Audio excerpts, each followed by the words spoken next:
Welcome to the Rim Break Rodeo. We hope this video helps. In this video, I will explain how to use trailing stop in Fidelity Easy Guide. Open your Fidelity account, go to the trade screen, and choose the order type labeled trailing stop to begin.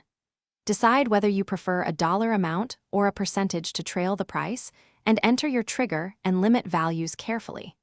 Confirm the order details, review estimated fills, and submit when you are comfortable with the protection level you set. Pick a trail size that matches your trading goals and the stock's volatility. For volatile names, a wider percentage helps avoid premature triggers, while steadier stocks can use a tighter dollar or percent trail. Think about whether you want short-term protection or longer runway for gains to grow.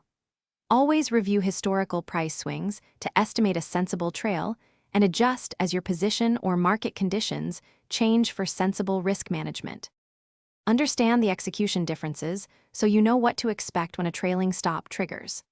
A trailing stop market will seek immediate execution and can fill at unpredictable prices, while a trailing stop limit sets a minimum acceptable price, but may not fill if the market moves fast.